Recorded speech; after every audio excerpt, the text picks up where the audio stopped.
నమస్తే. Sterling pumps సమర్పించు నేలతల్లి కార్యక్రమానికి స్వాగతం. ప్రకృతి సేద్యం ఇప్పుడు ఇది దేశవ్యాప్తంగా రైతులు చర్చించుకునే అంశం.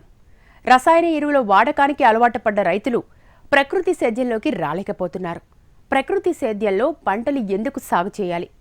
అందులో రైతుకు ఉన్న ప్రయోజనాలేంటి? నేల, పంట ఆరోగ్యాన్ని మనం ఎలా కాపాడుకోవచ్చు వివరిస్తున్నారు నల్గొండ జిల్లాకు చెందిన అభ్యుదయ రైతు.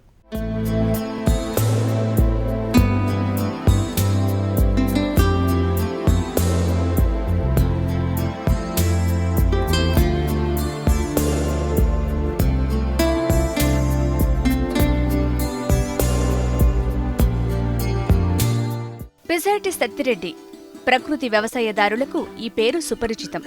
మురుసుగూడెం గ్రామం, చిట్యాల మండలం, నల్లగొండ జిల్లాకు చెందిన ఈ అభ్యుదయ రైతు 12 ఏళ్లుగా 30 ఎకరాల్లో వ్యవసాయం సాగు చేస్తున్నారు. గతంలో కూరగాయలు సహా అపరాల పంటలు సాగు చేస్తున్న ఈ సాగుదారుడు ఇప్పుడు ఉద్యాన పంటలపై దృష్టి సారించారు. రసాయన ఎరువుల వాడకంతో నేల ఆరోగ్యం దెబ్బతింటోంది. పంట ఆరోగ్యంగా ఎదగదు. అన్నింటికీ మించి రైతుకు పెట్టుబడి ఖర్చులు పెరిగి నష్టాల పాలవుతున్నాడు. వీటన్నింటికీ పరిష్కారం ప్రకృతి సేద్యం అంటారు సత్తిరెడ్డి.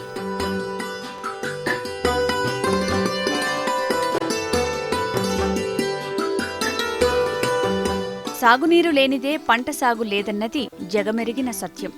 ఈ ప్రకృతి ప్రేమికుడు ఈ సమస్యను అధిగమించడానికి ఫామ్ పాండ్స్ ఏర్పాటు చేసుకున్నారు. వీటి ఏర్పాటు ద్వారా భూగర్భ జలాలు పెరిగాయి. మామిడి, బత్తాయి, ఉసిరి, సపోటా, నిమ్మ పంట సాగు చేస్తున్న సత్తిరెడ్డి పాలేకర్ పద్ధతిలో వ్యవసాయం చేస్తున్నారు. పంట ఏదైనా సత్తిరెడ్డి ఫామ్కు రసాయనాలు దరిచేరవు. ప్రకృతి సేద్యం చేసేందుకు 20 దేశీయ ఆవులను పెంచుతున్నారు.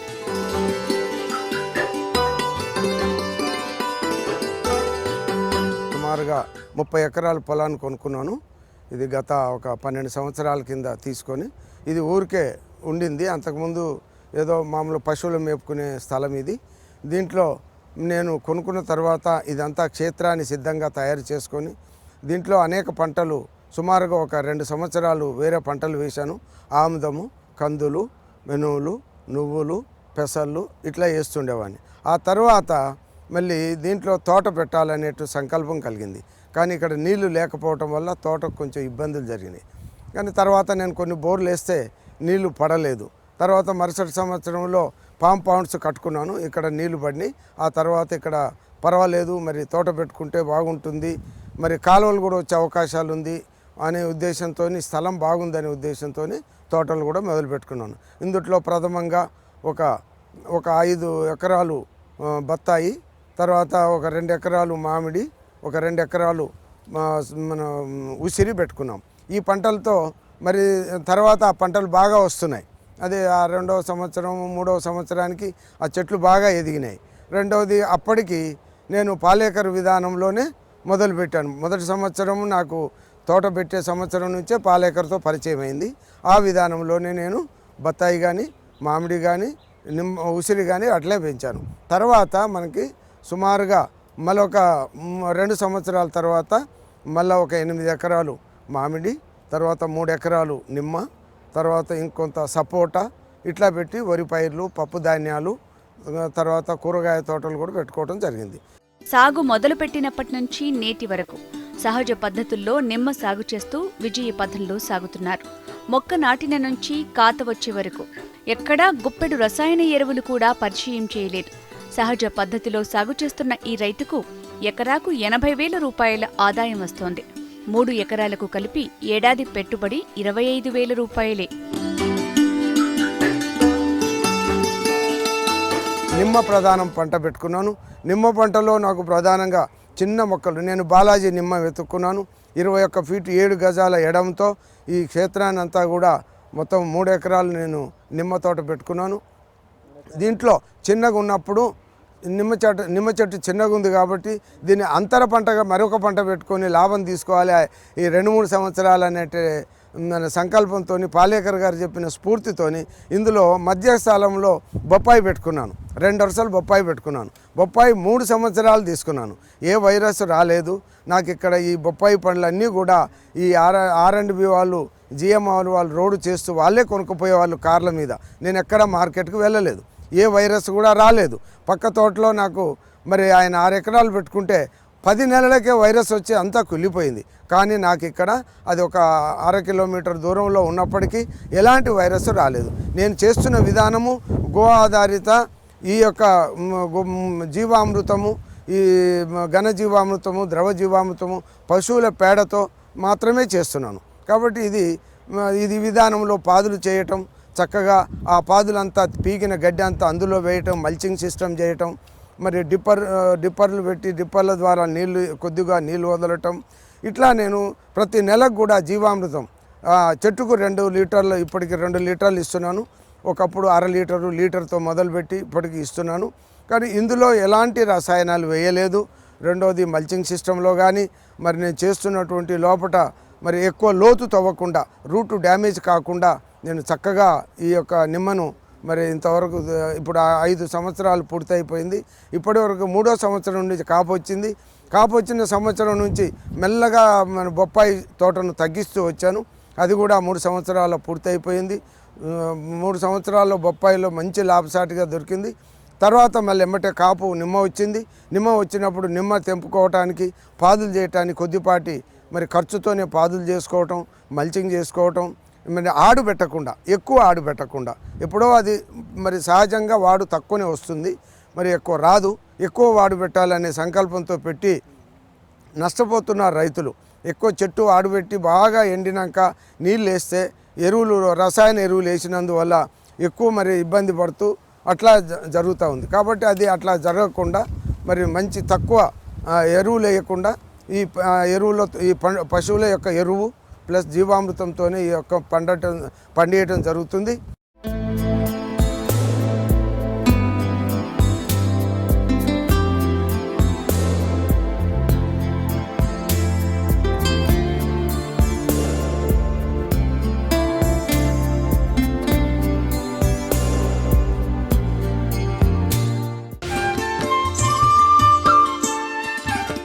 నిమ్మ, దీని పేరు చెబితేనే చాలా మంది రైతులు సాగుకు సుముఖత చూపరు.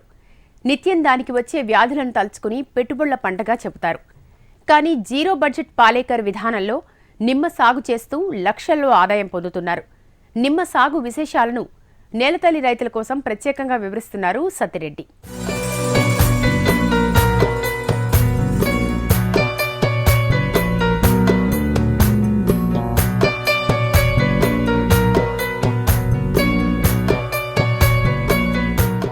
రెండు 2011లో నిమ్మ సాగు ప్రారంభించిన సత్తిరెడ్డి బాలాజీ రకం మొక్కలను ఎంచుకున్నారు. 3 ఎకరాల్లో 7 ఫీట్ల ఎడంతో మొక్కలు నాటారు. మొక్క నాటేటప్పుడు ప్రత్యేక జాగ్రత్తలు తీసుకున్నారు. ఘన జీవామృతం, ద్రవ జీవామృతం ఎరువులుగా వేసి మొక్కలు నాటారు. చెట్లు ఎదిగేంత వరకు 3 ఏళ్ల పాటు బొప్పాయిని అంతర పంటగా వేశారు. అనంతరం తొలగించి నిమ్మను ప్రధాన పంటగా మార్చుకున్నారు.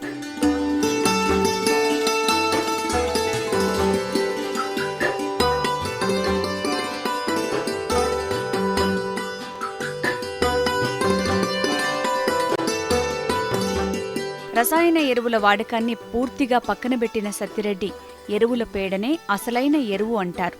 నాటిన నిమ్మ 3 ఏళ్లకు కాపుకొచ్చింది. వచ్చిన కాత పూర్తి ఆరోగ్యంతో పాటు ఈ వ్యవసాయ క్షేత్రం గురించి తెలిసిన వినియోగదారులు ఇక్కడికే వచ్చి కొనుగోలు చేస్తున్నారు. పండిన పంటలన్నీ ఇక్కడే అమ్ముతారు. హైదరాబాద్ నుంచి వచ్చి మరీ కొనుగోలు చేస్తున్నారంటే ఈ రైతులకు ఉన్న డిమాండ్ ఏంటో మనకు అర్థమవుతుంది.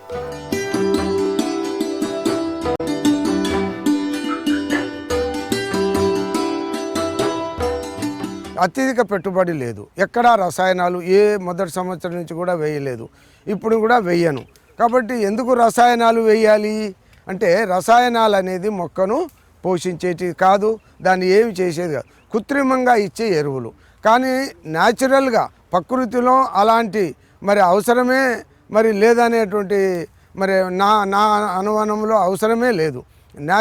ప్రకృతిలో ఉన్నటువంటి ఆకులాలు, పెంటలు, ఈ కషాయాలు, జీవామృతంలో అత్యధికమైన శక్తి ఉంది.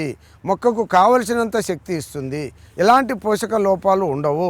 ఎందుకు అనంటే, నేను గత ఎంతో కాలం నుంచి చూస్తూనే ఉన్నాను. ఏదో ఎరువులు విపరీతంగా వేసి ఆ ఎరువుల వల్ల అనేక లోపాలు వచ్చినాయని వాటిని మళ్ళీ వాటిని మరి మరి మైక్రో న్యూట్రియంట్స్ అని అట్లాంటివి కొట్టుకొని నష్టపోతున్న రైతులు విపరీతమైన మార్కెట్లో ఈరోజు డబ్బు కొరకు రసాయనాలు ఎరువుల కానించి మొదలు పెట్టుకుంటే పురుగుల మందుల కానించి ఈ యొక్క అనేకమైనటువంటివి రసాయనాలు ఈ క్రిమిసంహారక మందులు విపరీతమైన ధరలకు అమ్ముతూ మనకు రైతాంగానికి నష్టం కలుగుతుంది. కాబట్టి అలాంటి మరి అవన్నీ మనకు అవసరమే లేదు. ఎందుకు అని అంటే మనకు ఒక రెండు ఆవులు ఉంటే చాలు. దేశవాళీ ఆవులు 2 చాలు. 10 ఎకరాలు కానీ 20 ఎకరాలైనా చేయొచ్చు. ఎందుకంటే వాటి మూత్రం పేడతో కావలసినంత జీవన ఎరువులు లాగానే మనకు నిరంతరం అందుతుంటుంది. మామూలు గోవు యొక్క మూత్రంలోనే అనేక పోషకాలు ఉంటాయి. దాన్ని మనం పిచికారీ చేస్తే 1 లీటర్కు 10 లీటర్ల నీళ్ళల్లో చెట్టుకు ప్రతి నెల కూడా ఒకసారి 2 సార్లు పిచికారీ చేస్తే ఎలాంటి జబ్బులు రావు, మంగు రాదు, రెండోది ఆకుముడత రాదు.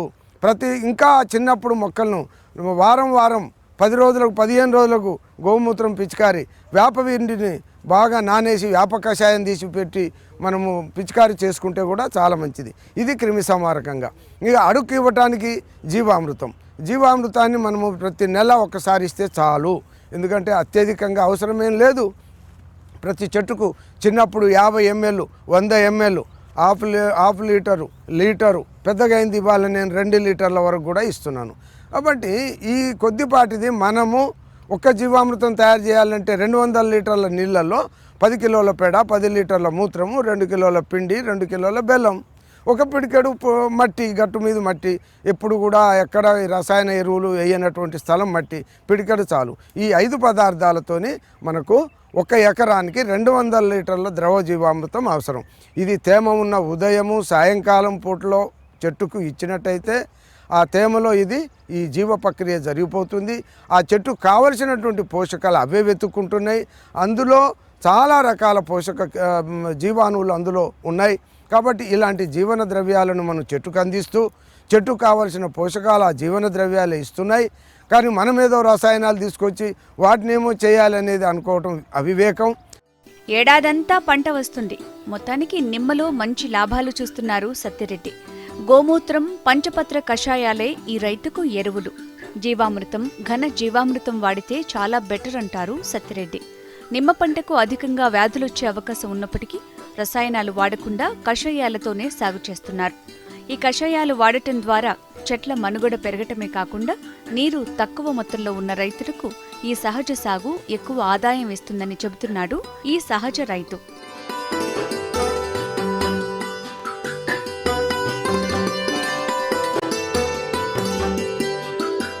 ఎక్కువ లోతు తవ్వకూడదు. కింద ఏదో పీసు ఉంది, ఏర్లు ఉన్నాయని లోతు పారలతో నరుకుతారు. ఏర్లు డ్యామేజ్ అవుతాయి. ఏలంత ఏరు కూడా డ్యామేజ్ అవుతుంది. ఎక్కడ డ్యామేజ్ అయిందో అక్కడే ఎండుపుల్ల రావటం మొదలు పెడుతుంది చెట్టు. కాబట్టి అలాంటివి రాకుండా, రెండో దానికి ఇన్ఫెక్షన్ కూడా వస్తుంది. కాబట్టి ఇలాంటివి రాకుండా లోతు తవ్వకుండా చివరి అంచు వరకు, ఈ చెట్టు చివరి అంచు, ఈ నీరు కానీ ఎండ కానీ చివరి అంచును పడుతుంది. ఆ కింది నుంచి వచ్చే రూట్ కూడా ఇక్కడి వరకు వస్తుంది. ఆహారం ఇక్కడే తీసుకుంటుంది కానీ మొదట్లో తీసుకోదు. కాబట్టి ఎక్కడ ఆహారం తీసుకుంటుందో అక్కడే నువ్వు సంవత్సరానికి పశువుల ఎరువు కానీ జీవామృతం కానీ ఈ మల్చింగ్ కూడా ఇక్కడే చేస్తే సరిపోతుంది. ఒక జానరంత గోతు తీసుకొని దాంట్లో అవన్నీ మల్చింగ్ చేసుకోవచ్చు.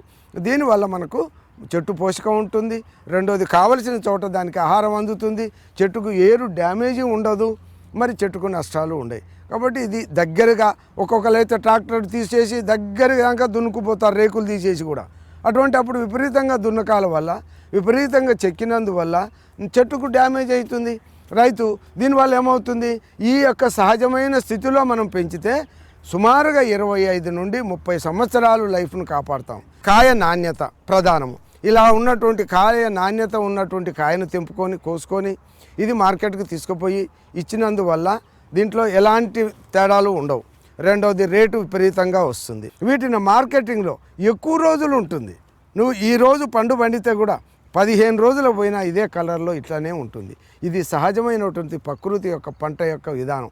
కాబట్టి ఇలాంటి దాన్ని మనం ఎప్పుడు కూడా నష్టపోడు, రైతు నష్టపోడు.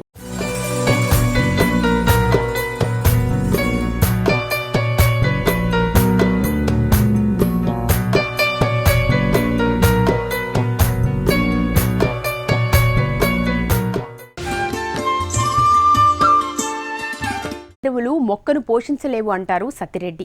అవి కృత్రిమ ఎరువులు. దేశవాళీ ఆవు ఒక్కటి ఉంటే చాలు 30 ఎకరాల్లో ప్రకృతి సేద్యం చేయొచ్చంటారు. జీవామృతం ఉంటే చాలు, ఏ ఎరువు అవసరం లేదని రైతు లోకానికి వివరిస్తున్నారు.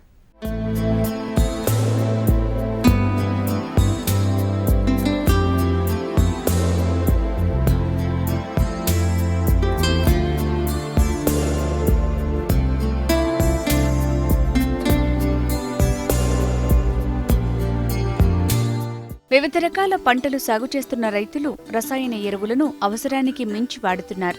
ఫలితంగా నేల ఆరోగ్యం దెబ్బతినటంతో పాటు నీటి వాడకం కూడా పెరుగుతుంది. ఎండాకాలంలో పంటలకు ఎక్కువ నీరు ఇవ్వాల్సి వస్తుంది. ప్రకృతి సేద్యంలో చెట్లు ఎండలను కూడా తట్టుకోగలవు అంటారు సత్తిరెడ్డి. పంటకు కృత్రిమంగా ఎరువులను అందించాల్సిన అవసరం లేదు. అడవిలో పెరిగిన మాదిరే మనం మొక్కలను పెంచాలని వివరిస్తున్నారు.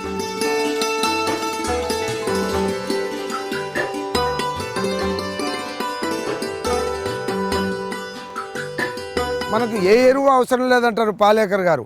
కేవలము ప్రతి నెలకు 1-2 లీటర్ల జీవామృతం పెద్ద చెట్టుకి ఇచ్చినట్లయితే కావలసినంత పోషకాలు ఉన్నాయి, కావలసినంత ఎదుగుదల ఉంది. దీంట్లో ఈ జీవామృతం ఇవ్వటం వల్ల మనకు ఎక్కువ ఏంటంటే తక్కువ ఖర్చుతో ఎక్కువ లాభాలు వస్తుంటాయి. చెట్టు బలంగా వస్తుంది, న్యాచురల్గా వస్తుంది, సహజ సిద్ధమైనటువంటి చెట్టు ఎదుగుదల.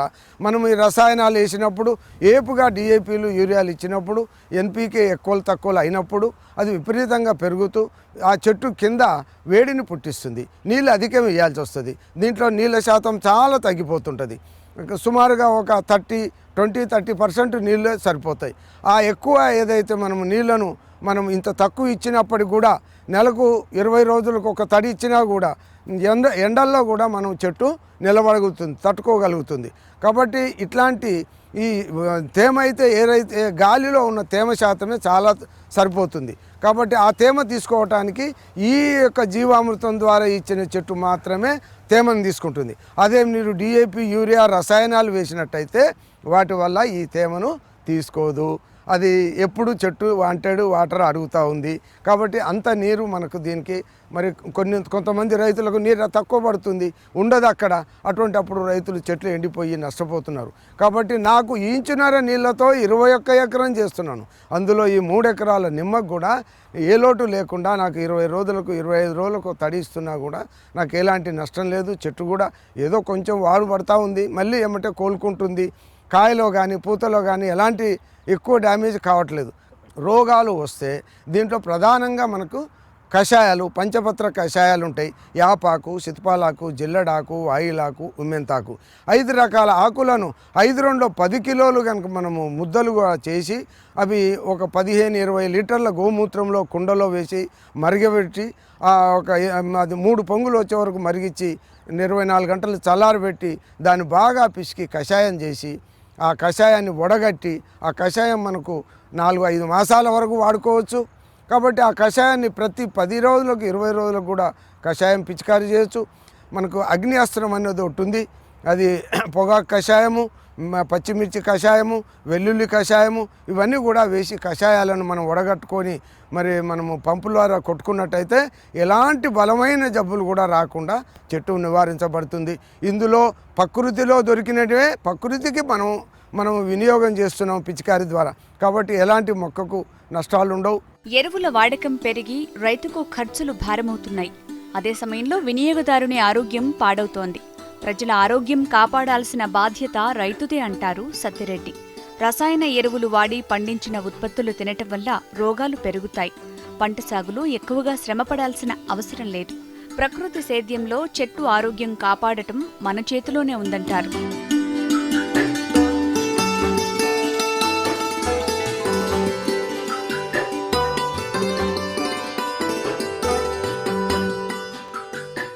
సత్తిరెడ్డి జీరో బడ్జెట్ వ్యవసాయాన్ని నిర్విరామంగా కొనసాగించేందుకు వీలుగా తన క్షేత్రంలోనే దేశీయ ఆవులను పెంచుతున్నారు. వాటి మూత్రాన్ని సేకరించి తను సాగు చేసే 30 ఎకరాల పంట పొలాలకు ఎరువుగా వాడుతున్నారు. అందరిలా కాకుండా గోవు విసర్జించేటప్పుడు మూత్రాన్ని సేకరిస్తారు. దీనికోసం ప్రత్యేకంగా ఏర్పాట్లు చేసుకున్నారు. ఇలా సేకరించిన మూత్రాన్ని చుట్టుపక్కల గ్రామాల్లో పంటలు సాగు చేసే రైతులకు కూడా అందిస్తున్నారు.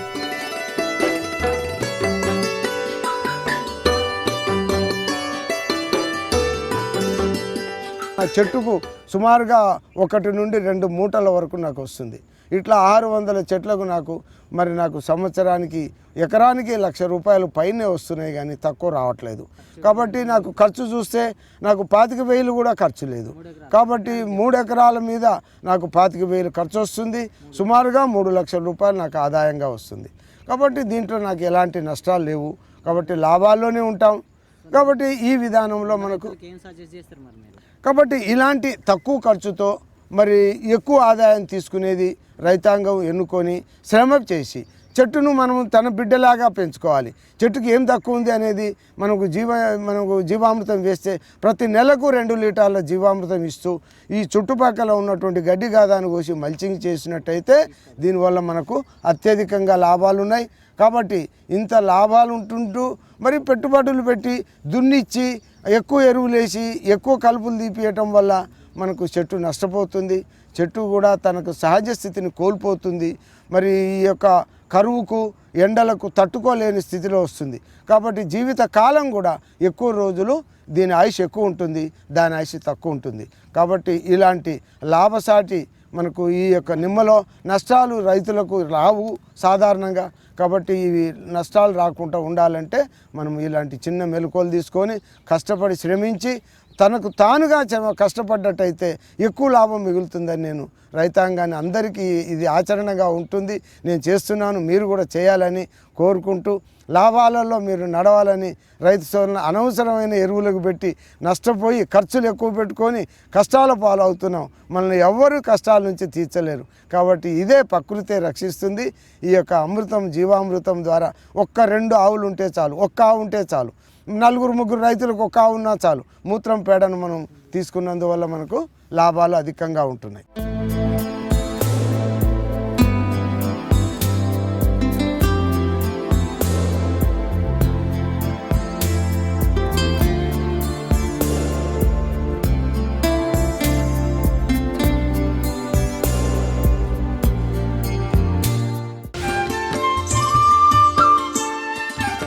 ఇవి స్టెర్లింగ్ పంప్ సమర్పించు నెలతల్లి కార్యక్రమం విశేషాలు. నమస్తే.